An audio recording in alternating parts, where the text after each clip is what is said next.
What's up everybody, Bandit and Chad here with some really exciting truck news. So last week we did have the Chicago Auto Show and we have several stories to talk about from the auto show there.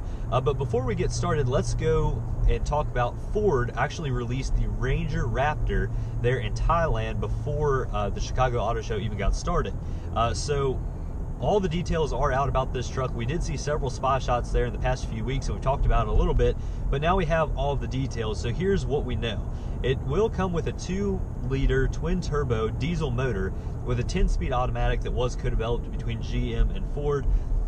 And it'll ride on 33-inch KO2s and 1.8-inch shocks, which seemed like a pretty small shock diameter. We did make another video discussing all of the new TRD lineup, the TRD Pro lineup rather, and those will all ride on 2.5-inch shocks.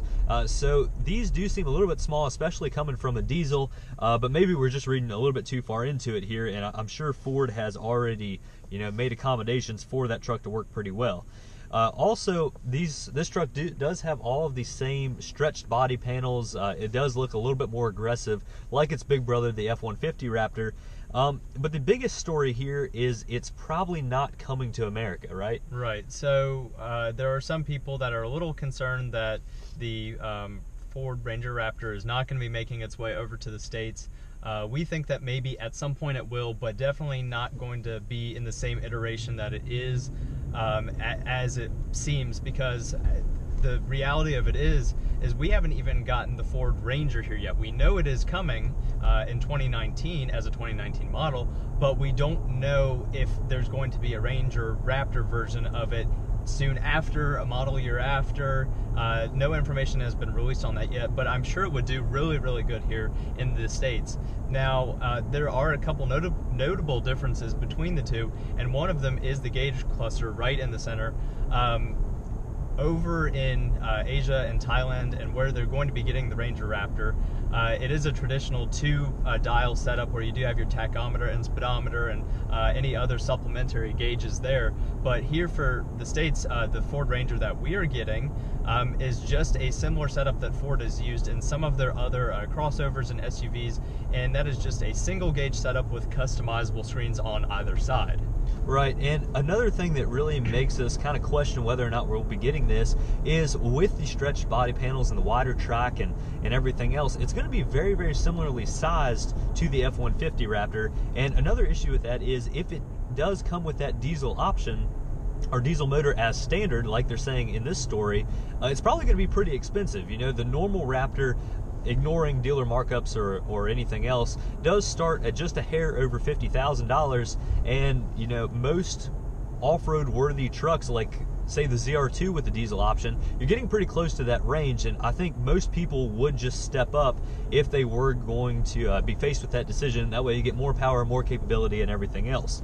But what we know here is it's definitely coming to Asia, it's definitely coming to Thailand, but we're yet to see anything about the United States. Now, the Ranger, the Global Ranger, like Chad was just talking about, does come with several different diesel options depending on where it's sold. Here, we're only going to get the EcoBoost 4-cylinder, and perhaps if the Ranger Raptor would come here, we would have some sort of small V6 EcoBoost, or maybe even the same 4-cylinder EcoBoost. That is what is used in the Ford Focus RS. They can make a lot of power out of that little motor, but all of that remains to be seen. So be sure and leave all of your thoughts down there in the comments below regarding this story.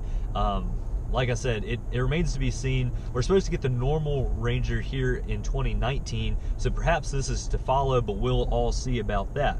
Now, one Ford story that did come out in Chicago is their new Transit Connect van.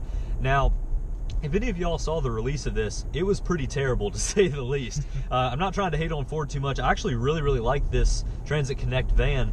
But they're trying to market it to the baby boomer generation, and they had Ford employees singing on the reveal of this, which they're paid to design vehicles, they're not paid to sing, and that's for a reason as far as I'm concerned. But basically this is an updated version of the Transit Connect that we already have. The big story here is now that we're getting different engine options.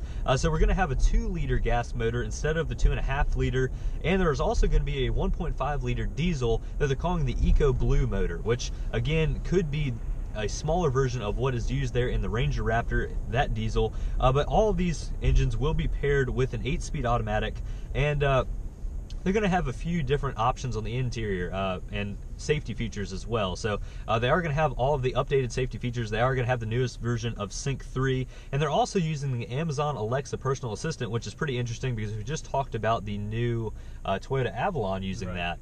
So it'll be curious to see how all of that works. But that's pretty much all we know. And I realize I'm not a baby boomer, but I really think this van is pretty interesting. You can configure it in a bunch of different ways. You can get interior seats. You can either get seating for 5, seating for 7. All of those seats would fold down. You can get more of a Econoline style where it'd be more stripped out on the interior. But I really think this is a neat vehicle. It doesn't really look that bad, and it's more usable than a normal minivan. So never thought I'd be saying this, but if this turns out to be a pretty good vehicle, I honestly wouldn't mind having this van. So pretty interesting story there, to say the least.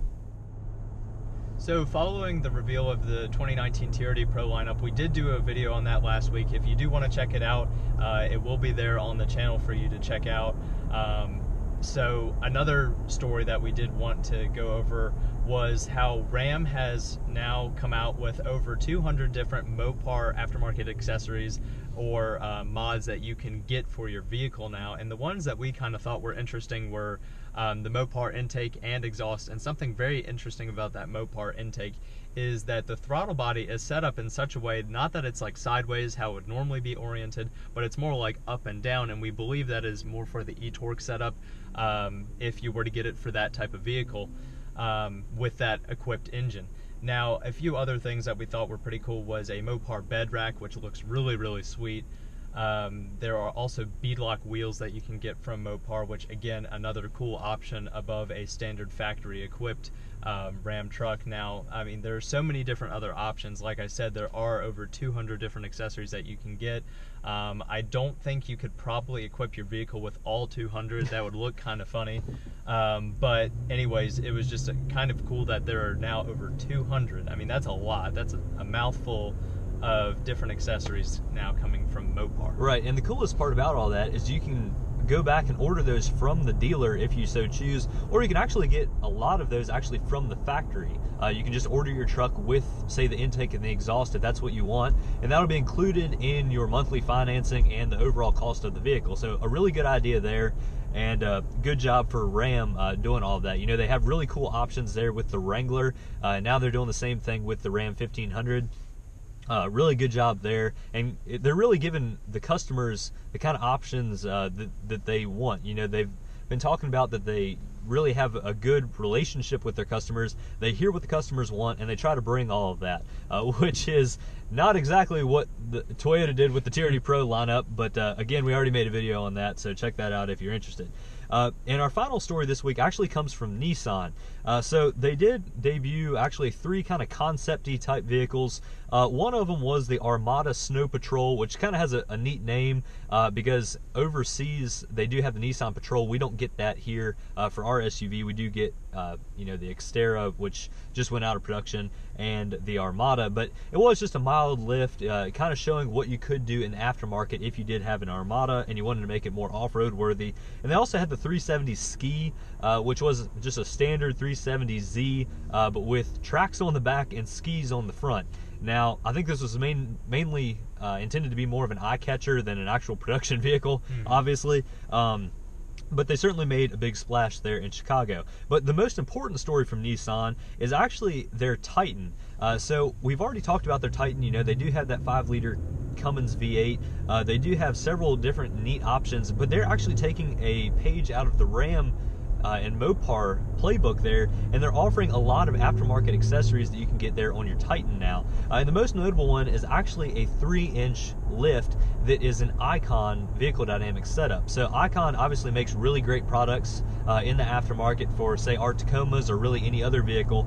You know, they do make very, very rugged products. They are really great, reliable, durable products. Expensive. Very expensive. And I'm sure they'll be equally as expensive here for the Titan, but they're doing more or less the same thing as what the Mopar parts do, where you can either order your vehicle with those parts, or you can go to the dealer and get those added on later. And again, they'll be able to tie all of this into the financing of the vehicle and the overall sticker price of the vehicle. So when you start paying for that, you know, we'll all be lumped in. You'll pay, say, $100 a month for all of this, instead of, you know, you have to go in and spend, say, $5,000 just at one time to get your vehicle lifted.